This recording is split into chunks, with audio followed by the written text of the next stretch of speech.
Bienvenidos a esta nueva placa. Vamos a trabajar en esta oportunidad con los contenidos o la propuesta de la administración científica de Frederick Taylor.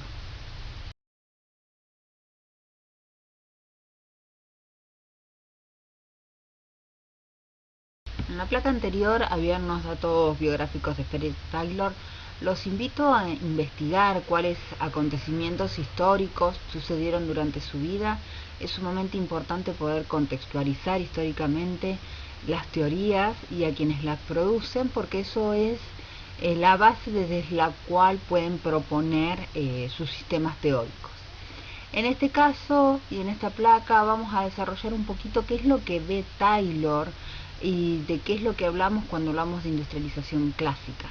Básicamente lo que va a ver Taylor es el producto de la revolución industrial que hablábamos en la placa anterior, en el texto anterior, una estructura fabril que va a tener un carácter piramidal, es decir, una cabeza que va a dirigir y va a derramar órdenes e instrucciones hacia abajo, pero la toma de decisiones va a estar centralizada en una o dos personas.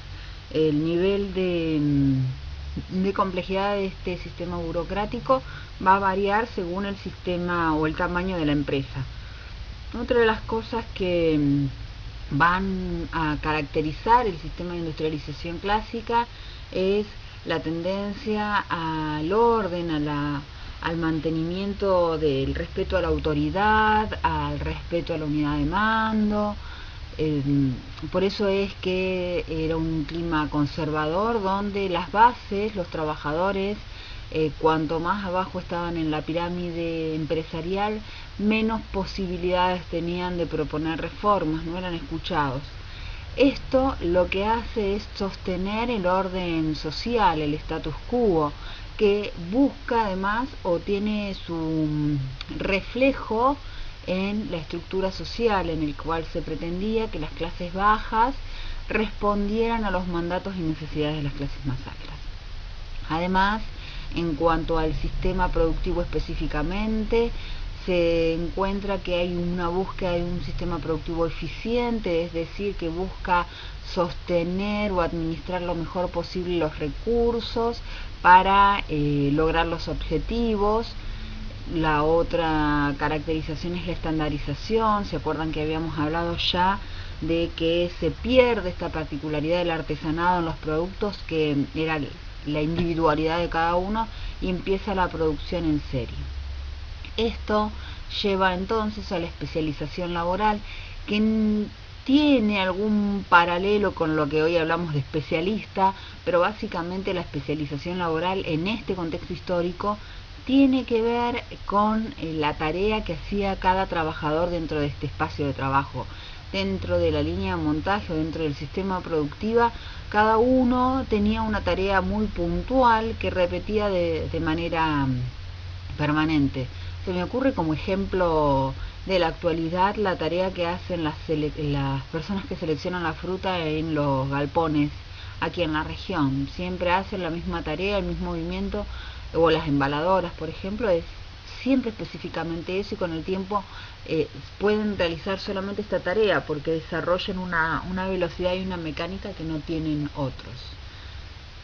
Después, lo que tiene que ver con los obreros como recursos de producción, acá los invito a retomar la primera clase en la cual hablábamos que en la era de la máquina el hombre y la fuerza vital, que habían sido características o ejes de la producción en el sistema de la era de la herramienta, hoy pasan a ser un anexo porque la producción puede continuar, estén o no estén cansados estos trabajadores, y empiezan a tejerse una serie de relaciones mediadas por la ley, por las necesidades y por los balances del mercado, que hace que el trabajador ya no sea un individuo específico necesario, sino que es parte de un montón de stock de trabajadores, y si uno no cumple los deseos o las necesidades de la empresa, puede ser reemplazado por otro. Conscientes de esto, los trabajadores han transitado distintas formas de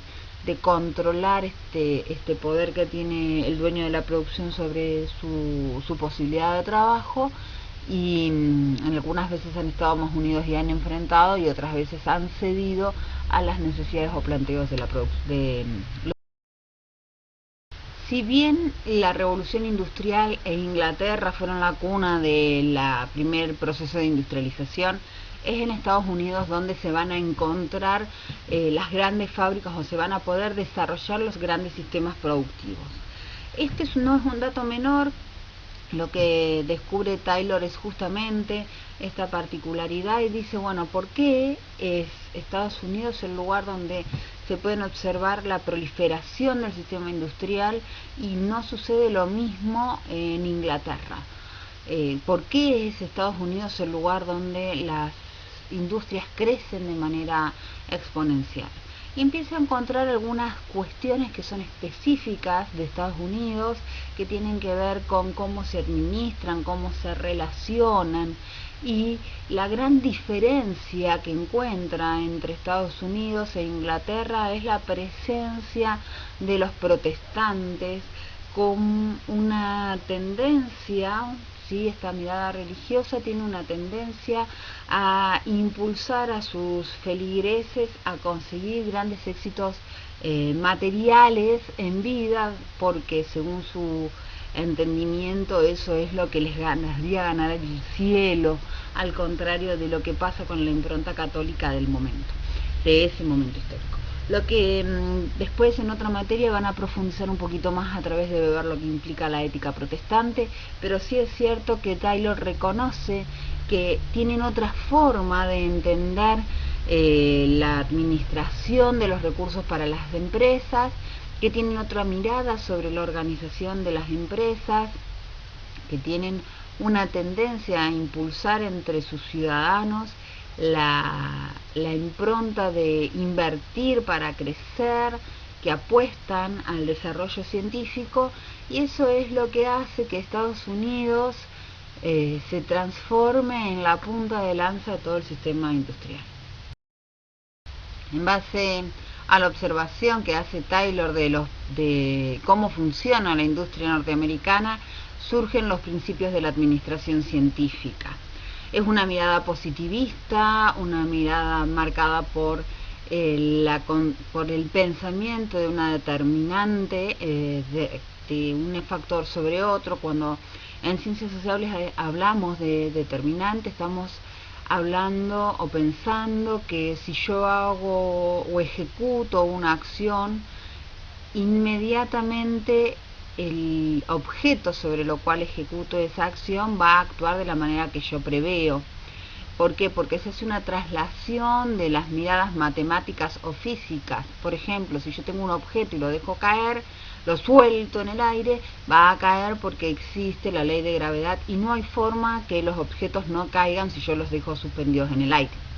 Y bueno, se cree que en las ciencias sociales, más en este contexto histórico en el cual Taylor investiga, se creía que uno iba a ejecutar una acción y el resto de los seres humanos iban a actuar siempre igual. Bien, pasamos a repasar un poco qué son los principios de la administración científica, y en esto les pido por favor que tengan mucho cuidado si van a buscar resúmenes por ahí o videos o todos los recursos que hoy tienen a disposición sobre Taylor, porque hay una gran distancia entre lo que él escribió y lo que sucedió con la aplicación de sus contenidos. Él tenía una mirada y redactó unos principios de trabajo que después, en ese contexto histórico específico que fue comienzos del siglo XX, terminaron transformándose en una herramienta o una justificación para desgastar los cuerpos de los trabajadores. ¿Por qué? Porque hacían permanentemente un mismo movimiento, un movimiento mecánico, y en muchos casos se los sometía a tanta rigurosidad que el miembro utilizado para trabajar, por ejemplo las manos o los brazos, depende de lo que le tocara hacer, con el tiempo se desgastaba y las personas alcanzaban cierto grado de invalidez que después les impedía salir a buscar otro trabajo, y eran despedidos porque ya no podían seguir ejecutando su tarea. Eso fue lo que pasó en la historia. pero no tiene que ver con lo que él propuso en su teoría. Así que tengan cuidado cuando vayan a buscar, porque que a veces van a buscar el resumen por ahí. Tengan mucho cuidado porque nosotros acá hablamos específicamente de lo que propuso Taylor, no de lo que sucedió en la historia con la teoría de Taylor, que si ustedes buscan por ahí van a encontrar que parece un vampiro de obreros, pero en realidad él propone otra cosa. Así que nos vamos a concentrar en eso, en lo que quedan de las placas. Bien, lo primero que plantea es que la ciencia, la administración, debe estar marcado por una verdadera ciencia, una ciencia mecánica, una ciencia física, en la cual yo pueda calcular hasta el dedillo el último factor. ¿Esto qué implica? Que yo puedo fraccionar el sistema productivo al más mínimo detalle y en función de eso ir moviendo las piezas para lograr el mejor resultado. ¿Por dónde comienza entonces el sistema productivo? Nada más ni nada menos que en la selección del trabajador. Yo no contrato a cualquiera simplemente porque golpea mi puerta, sino que lo observo, analizo cuáles son sus particularidades y veo si me sirve o no para la tarea. Hoy sucede exactamente lo mismo. Lo que va a suceder después es el entrenamiento en el cual yo le doy un tiempo de aprendizaje, lo que hoy decimos tiempo de prueba. Y le doy espacio para que aprenda a, por ejemplo, las reglas del lugar, cómo se desarrolla la tarea, cuánto tiempo tiene para desarrollar esa tarea. Lo que nos plantea él es no someterlo, no sobreexigirlo a algo que lo pueda exponer a problemas de salud. Insisto, si ustedes van a buscar por ahí, se van a encontrar los efectos nocivos de la aplicación de la teoría de Taylor, pero no era lo que él planteaba. Básicamente lo que él va a decir es, los sujetos no necesariamente, por más que exista un entrenamiento o una selección científica inicial, van a poder adaptarse de manera primaria a las primeras tareas. Entonces hay que buscarles el espacio. Él dice no despedirlo por no responder a su actual trabajo, y lo que sí le propone entonces él es generar instancias en las cuales el trabajador pueda ser inducido a la tarea. Aquí empieza entonces la concepción de la educación y formación científica, tanto de trabajadores como de administradores. Los trabajadores para que conozcan su tarea específica, sus tiempos y demás. Y los administradores para que conozcan cómo deben dirigir y ordenar a sus trabajadores. ¿Qué pasa? En este periodo de entrenamiento, de adaptación que se le da al trabajador, él propone lo siguiente. Si en la primera instancia no se adapta, buscarle una segunda instancia de trabajo, otra tarea, otra posibilidad. Si en esa segunda posibilidad no resulta, buscarle otro espacio de trabajo. Y recién ahí, si no se adapta, si no cumple las reglas, si sigue empecinado en, por ejemplo, rebelarse frente a algunas cuestiones, recién ahí se piensa el despido. Sí, o sea, no es que la teoría de Taylor, como plantean muchos autores, es una picadora de carne. Fue una picadora de carne, disculpen la expresión, cuando hablábamos de lo que pasó en la realidad, en la historia, pero en su teoría él propone tener cierta condescendencia, cierta tolerancia es la palabra, frente a las acciones de los trabajadores, porque no necesariamente iban a poder incorporar los conceptos desde el comienzo. Otra de las cosas que propone es, contrario a lo que la historia nos ha dejado como referencia, es tratar de que las direcciones, los administradores, los jefes tengan un vínculo amistoso y estrecho con sus trabajadores. ¿Por qué dice esto? Porque es necesario que el trabajador sienta afinidad con sus empleadores, porque si no la relación se resiente y se complica el proceso laboral.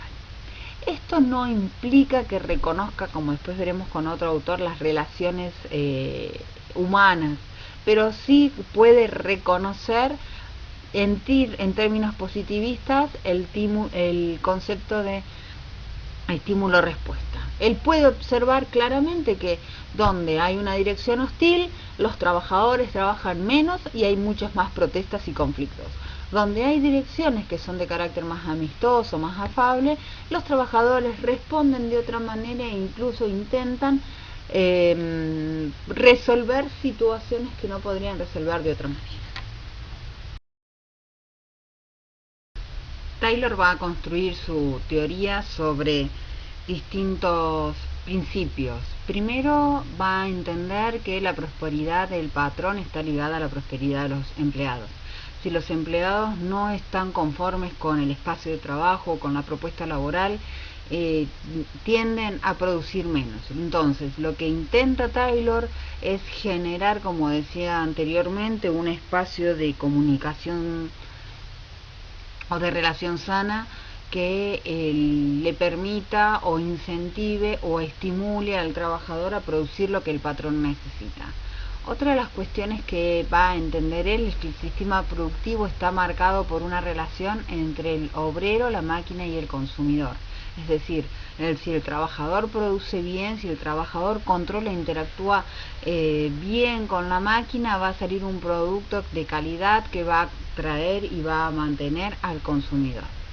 Otra de las cuestiones que ustedes tienen que tener presentes es que para Taylor el obrero era una persona vinculada al interés económico, es decir, le interesaba el salario, y era por naturaleza haragán, era vago. Entonces la forma de estimularlo era a través de una paga aceptable, que no fuera ni mucha ni poca. Es decir, se establecía diariamente el jornal que le permitiera sobrevivir, pero que al mismo tiempo, o sea, sobrevivir con cierta comodidad, entre comillas, pero que no fuera lo suficientemente alto como para que el otro día decidieran no ir a trabajar o tuvieran una capacidad de ahorro que les permitiera decidir en algún momento no ir a trabajar. Por otro lado, tampoco tenía que ser demasiado baja, porque si el trabajador no podía sostenerse con ese jornal, iba a salir a buscar otras tareas e iba a estar cansado y no iba a poder rendir en ese trabajo que se le ofrecía.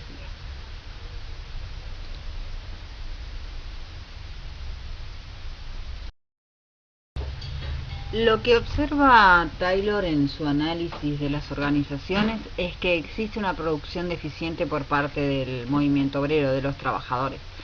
Y él entiende que hay como tres principios o tres supuestos básicos que condicionan o que impulsan esa producción deficiente y que deben ser eliminados. Primero, una mentira que estaba dando vuelta, que decía que cuanto más se aumentara la capacidad productiva de las máquinas o de los trabajadores, menos trabajadores iban a necesitarse. Por lo tanto, se iba a reducir la necesidad de los trabajadores dentro de la empresa. Otra de las razones por las cuales encuentra que los trabajadores producen deficientemente tiene que ver con la falta de claridad respecto de los procedimientos para llevar adelante el sistema productivo. Al no tener claro cómo funcionan los procedimientos, las direcciones, los jefes no pueden dirigir claramente la tarea o coordinar claramente la tarea de los obreros, y eso hace que los obreros, recuerden que él creía que eran haraganes, pudieran manejar el sistema a su placer. Entonces producían menos de lo que realmente podrían producir. Y después, otra particularidad también ligada un poco a estos procedimientos de trabajo tiene que ver con la ineficiencia en los métodos de trabajo, que básicamente lo que terminan haciendo es no poder aprovechar o estimular la capacidad potencial que tienen las máquinas y los seres humanos para aumentar la producción. Estos tres factores, entonces, decía Taylor, que eran posible eliminarlos cuando uno aplicaba los principios científicos a la administración, y la forma de ir raleándolos estaban vinculadas justamente con los principios primeros, estos que hablábamos de la selección científica, de la administración, del entrenamiento y la educación de los trabajadores.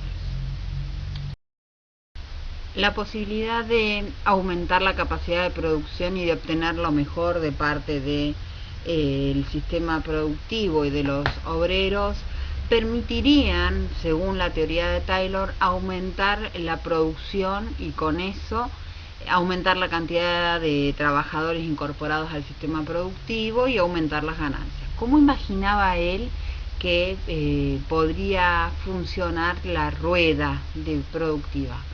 Por un lado, él decía que cuanto más optimizado esté el uso o el rendimiento del capital humano y del capital industrial, mayor sería la capacidad de reducir costos.